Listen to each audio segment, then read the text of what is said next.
হাইকোর্টে আবারও ধাক্কা খেল রাজ্য।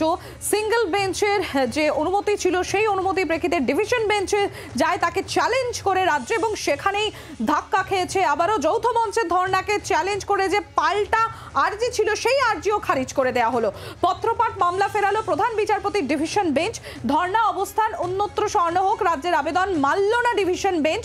তবে সময়সীমা কমানো হয়েছে, কাল বিকেল 4টে পর্যন্ত নবান্ন বাস স্ট্যান্ডেই ধর্ণা যৌথ মঞ্চের। আরো নির্দিষ্ট করে ঠিক কি বলা হচ্ছে হাইকোর্টের এই বক্তব্যে আমরা চলে যাব সরাসরি। আমাদের প্রতিনিধি অর্ণবাংশু রয়েছে, অর্ণবাংশুর সঙ্গে সরাসরি কথা বলবো। অর্ণবাংশু, জানতে চাইবো তোমার কাছ থেকে রাজ্যের নিশ্চিতভাবে ধাক্কা, যেখানে তাদের আবেদন খারিজ করে দেওয়া হচ্ছে, একটু জানতে চাইবো আদালত সূত্রে কি জানা যাচ্ছে।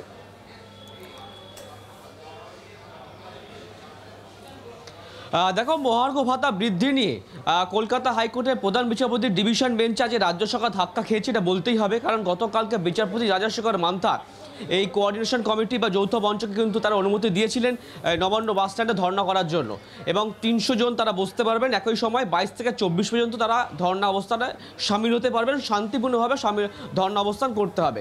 এই নির্দেশের পরিপ্রেক্ষিতে রাজ্য সরকার আজকে মামলা করে। হাওড়া পুলিশের কমিশনারেটের সিপি প্রবীণ ত্রিপাঠী তিনি সকাল সকাল চলে আসেন হাইকোর্টে। তিনি তাদের যারা সওয়াল, সেই সওয়াল কিন্তু ধোপে টিকলো না বলতে হবে। তারা পরবর্তী ক্ষেত্রে সেকেন্ড অপশান দেয় কি, যে ওই যে ধর্ণা অবস্থান জায়গাটা চেঞ্জ করে দেওয়া হোক, সেটাও কিন্তু রাজ্য আজকে হাইকোর্ট মানল না। হাইকোর্টের বক্তব্য কি, যে যেহেতু ক্রিসমাস শুরু হয়ে গিয়েছে, উৎসব শুরু হয়ে গিয়েছে, তাই সময়সীমা কমিয়ে দিচ্ছে আদালত। আগামীকাল বিকেল 4টে পর্যন্ত তারা কিন্তু ধর্ণা অবস্থান বিক্ষোভ দেখাতে পারবেন, এবং হাইকোর্ট এটাও বলে দিল শান্তিপূর্ণভাবে তার অবস্থান দেখাবে। কিন্তু রাজ্য সরকারের যে আবেদন, যে সেখান থেকে সরিয়ে দেওয়া হোক, কাছেই নবান্ন রয়েছে, বাস স্ট্যান্ড রয়েছে, জনবহুল এলাকা এবং 140 রয়েছে, সেই সমস্ত কিছু কিন্তু আজ ধোপে টিকলো না। অর্থাৎ কোঅর্ডিনেশন কমিটি বা যৌথ মঞ্চ তারা কিন্তু আগামীকাল বিকেল 4টে পর্যন্ত ডিভিশন বেঞ্চের নির্দেশের পরিপ্রেক্ষিতে তারা ধর্ণা অবস্থান চালাতে পারবে। একদমই নজর থাকছে আমাদের এই খবরের দিকে, আমরা অবশ্যই নজর রেখে চলবো। কি বলা হচ্ছে আইনজীবীর পক্ষ থেকে আমরা শুনবো একবার। রাজ্য সরকার ডিভিশন বেঞ্চে এসেছিল, মূলত চেয়েছিল রাজ্য সরকার যে নবান্ন থেকে এটা যেভাবেই হোক সরাতে। আমরা ঘোরতর আপত্তি জানাই। তা যেহেতু ক্রিসমাসের মরশুম চলছে আর ক্রিসমাসের ছুটি আছে, সেই জন্য টাইমটা 25 তারিখ যেহেতু ক্রিসমাস ভ্যাকেশন আছে, সেই জন্য টাইমটা একটু শর্ট করেছে। কালকে বিকেল 4টে পর্যন্ত, বাকি সিঙ্গেল বেঞ্চের যা অর্ডার ছিল সেটাই রয়ে যাচ্ছে। সেন্ট্রাল গভর্নমেন্টের সাথে এখনও ডিফারেন্স হলো 36%। 4% বাড়ালে কি করে হবে? আর সেন্ট্রাল গভর্নমেন্ট আবার জানুয়ারি মাসে শুনছি আবার বাড়িয়ে দেবে। তো ইকুয়ালাইজার না হলে কি তারা কোনোদিন খুশি হতে পারে?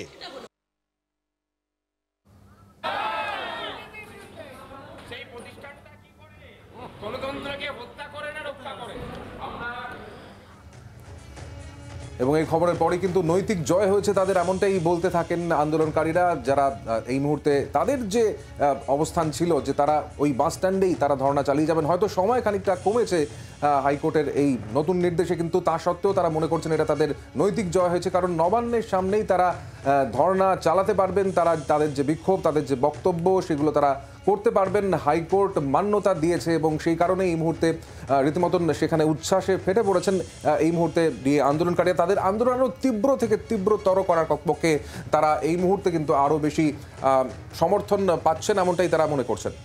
সৌমাদিত্য, আমরা আরেকবার চলে যাবো আমাদের অপর প্রতিনিধি প্রবীর চক্রবর্তী সরাসরি রয়েছেন আমাদের সঙ্গে। প্রবীর, আজকে ডিভিশন বেঞ্চেও ধাক্কা খেল রাজ্য, তবে সময়সীমা কিছুটা কমানো হয়েছে। যেটা রবিবার সকাল পর্যন্ত ছিল সেটা আগামীকাল বিকেল 4টে পর্যন্ত করা হয়েছে। কি বলছেন আন্দোলনকারীরা?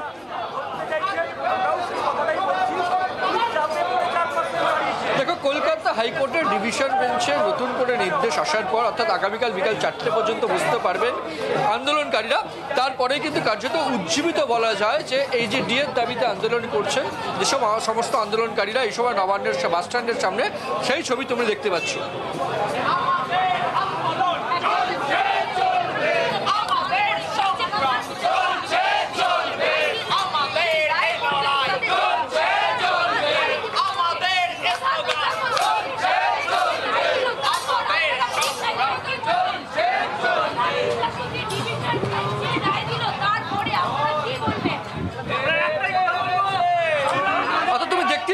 আন্দোলনকারীরা ইতিমধ্যে কিন্তু তারা ঘোষণা করেছেন যে এর ফলে সামনে, এই নবান্নের সামনে বিকাল 4টে পর্যন্ত তাদের যে আন্দোলন কর্মসূচি সেটা আরও তীব্রতর হবে এবং এই যে রাজ্যের প্রধান সচিবালয়ের সামনে বসে তারা আন্দোলন করছেন এবং তাদের এই আন্দোলনের যে মূল দাবি সেটা একদম নবান্নের সচিবালয়ের একদম কান পর্যন্ত পৌঁছে দেবেন বলে। প্রবীর, তুমি আমাদের সঙ্গে থাকো। এই হাইকোর্টের ডিভিশন বেঞ্চের এই রায়, সেই রায় আসার পর কি বলা হচ্ছে আন্দোলনকারীদের তরফ থেকে, শোনাবো আপনাদের। সুখী হওয়ার কথাও নয়, যেখানে বকেয়ার পরিমাণ 40% সেখানে 4% দিলে পরে কেউ যদি সুখী হতে পারে বুঝতে হবে তার অধিকার বোধ জন্মায়নি। আমরা অধিকারটা জানি, নিজের কাজটা ঠিকমতো করি, নিজের যোগ্যতা দিয়ে চাকরিটা পেয়েছি বলে অধিকারটা আছে বলেই এই জায়গাটা করছি। এবং আমাদের আরও দুটো দাবি আছে। এই রাজ্যের শিক্ষিত ছেলে মেয়েদের জন্য সরকারি চাকরিতে ঘুষ না দিয়ে যাতে নিজের যোগ্যতা প্রমাণ করে চাকরি পেতে পারেন তার ব্যবস্থা করা, এবং অস্থায়ী কর্মচারীদের স্থায়ীকরণ সহ যে দাবিগুলো আছে সেই দাবি নিয়ে মুখ্যমন্ত্রী কোনো মন্তব্য আসেনি। সুতরাং যে লড়াই চলছিল সেই লড়াই চলবে। লোকসভা ভোটের আগে আমরা জয়লাভ করি ময়দান ছাড়ব। সরকারের বিরুদ্ধে গিয়ে কর্মচারীদের করা ধর্মঘট পশ্চিমবঙ্গে 5 দশক পরে হওয়া, সেটা আগামী জানুয়ারি মাসের শেষ দিকেও আবার সফল ধর্মঘট হবে যদি সরকার না মেটায়। হাইকোর্টের উপর আমাদের যথাযথ ভরসা ছিল, আগেও ছিল, এখনো আছে, আগামী দিনও থাকবে।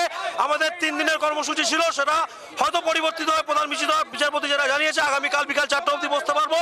এর মধ্যে দিয়ে আমরা আন্দোলনের ঝাঁজকে আরো তীব্রতলা 14 তলা ক্রস করে নিয়ে চলে যাবো।